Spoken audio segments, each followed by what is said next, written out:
to keep that in mind also.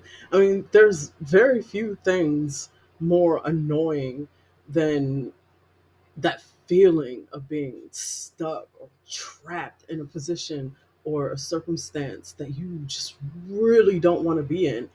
It's almost like you have to tolerate things that just aren't healthy for you or make you feel as if you can accomplish your goals or accomplish the things that you need in your life so that you can feel a sense of being at your very best just out of some unwritten rule of obligation. We've all had these feelings in one way or another at some point in life. And sometimes we have to accept that situations we don't see as being perfect are just a part of our lives, at least in the moment that it's actually happened. And we have to take a step back to reevaluate and come up with a plan to turn those situations so that they become beneficial to us. When you find yourself in moments where you're overwhelmed with issues and problems, especially when those issues and problems aren't caused by you directly, it's your duty to learn to manage yourself, your health, mentally and physically.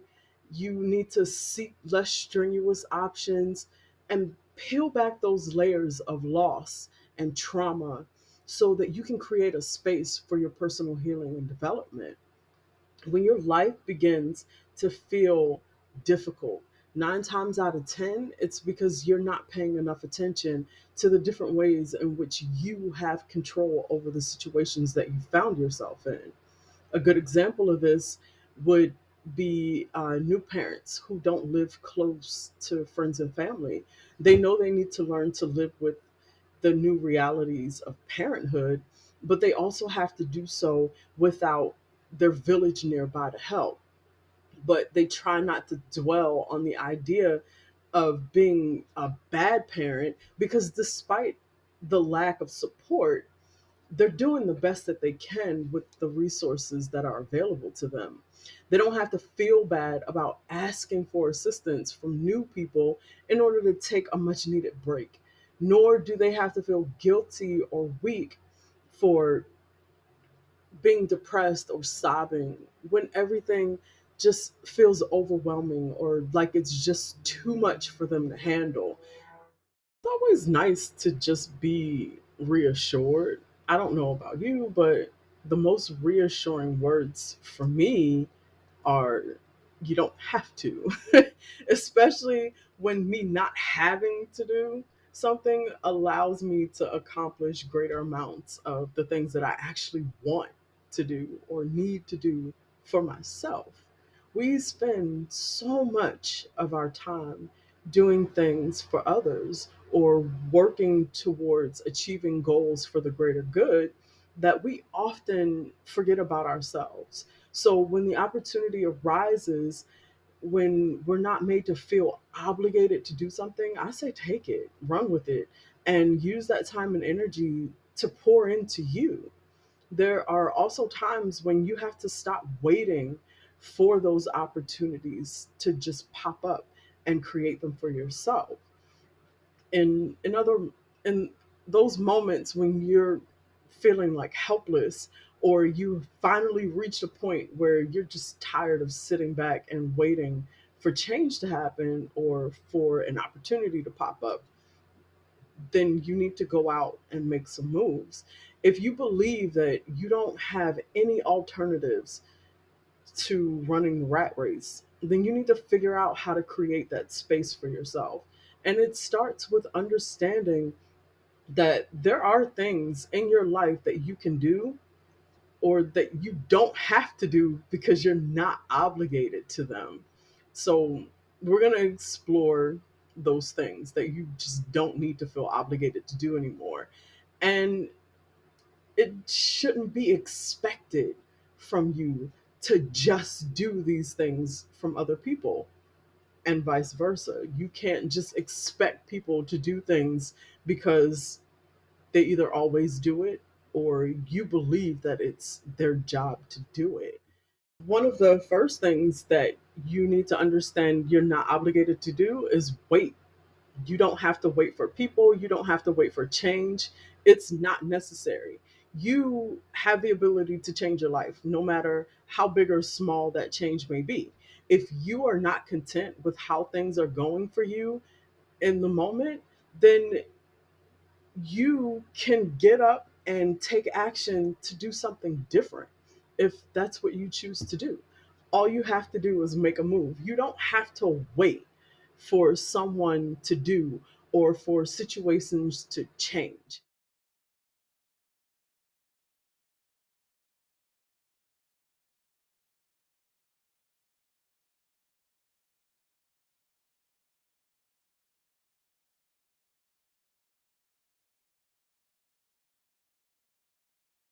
You're not obligated to wait for change.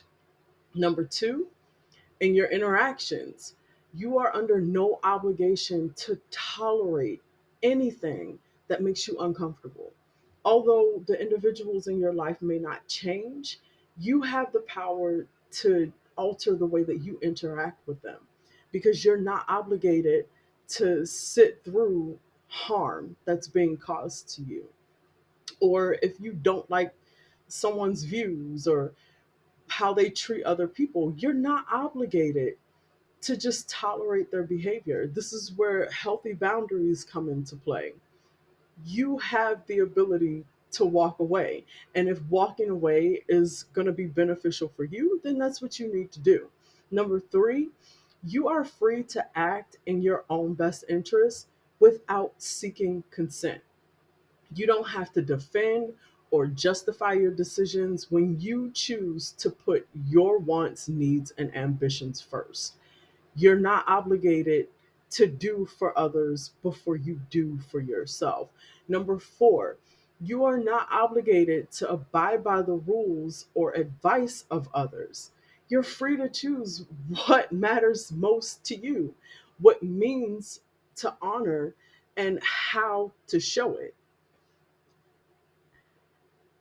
This is different when it comes to you being dependent on someone, but even in those situations, parent child or incompetent and competent, you are not obligated to sit in harmful situations.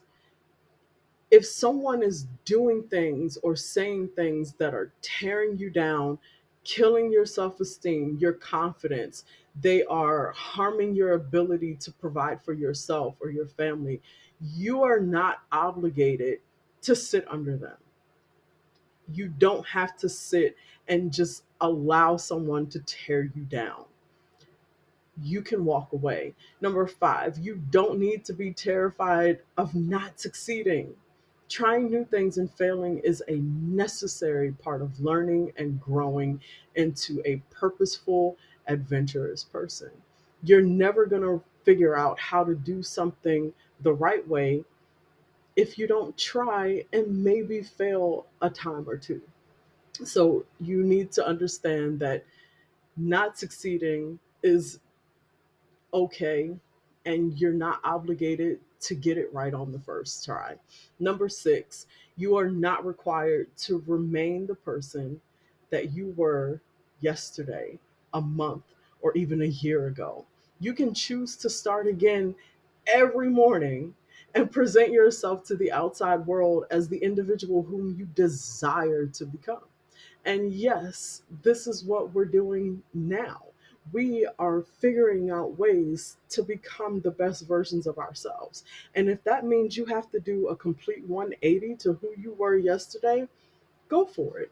The people around you are just going to have to get over it, because you're not obligated to stay the same just for their benefit. Number seven, you are under no obligation to carry on with activities that no longer seem appropriate for you. You're free to go off course whenever and as often as you need to. Number eight, you don't have to feel bad if you accept less or don't get things done. Your tranquility and well being are more precious than anything you might put on your to do list, and are as equally significant as other people's demands. So you're not obligated to feel a specific type of way if You don't clean the living room and someone just pops up at your house and they don't like that you didn't clean the living room. That's not your obligation. Next time they should call and give you some warning. Number 9, you are not obligated to repress or deny your emotions and intuition. These things serve as your guide to the choices that are best for you. Listen to them, have faith in them, take your advice from these things. You're not required to dim your light or put a lid or a cap on how you're feeling just so that other people feel good in your space. Number 10, you don't have to keep suffering in hiding in order to ease other people's discomfort. A few people are going to be willing to reserve space for you, and some other people are not going to be willing to do that. You just need to be willing to open up and allow those who actually care about you to care about you. And anyone else who doesn't, let them walk away. Number 11, you're not obligated to work alone. It's There's absolutely no shame in reaching out for help when you need it. It doesn't imply that you lack strength or skill. It doesn't mean that you're weak mentally or physically. It indicates that you value yourself enough to welcome compassion from other people. Number 12, you are not obligated to make other people happy or fix them. I don't know how often I can say this, but enabling someone or taking up their cross is not going to help them to develop in their own personal lives. Just like if they were to do everything for you, you won't have space or room to grow and develop into the best version of yourself.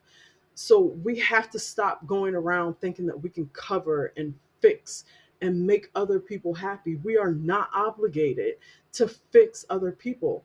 And regardless of how hard you try, you're not going to be able to fix them anyway. Personal development is just that, it's personal. It's your responsibility to take charge of yourself and show them affection while they learn how to take care of themselves. So, with any luck, these reminders will give you the fortitude and bravery to make the changes that you deem necessary to make if and when you're able, even if you simply start with a tiny change. Occasionally, even the slightest step in a new direction or a different path can dramatically alter your life's course for the better.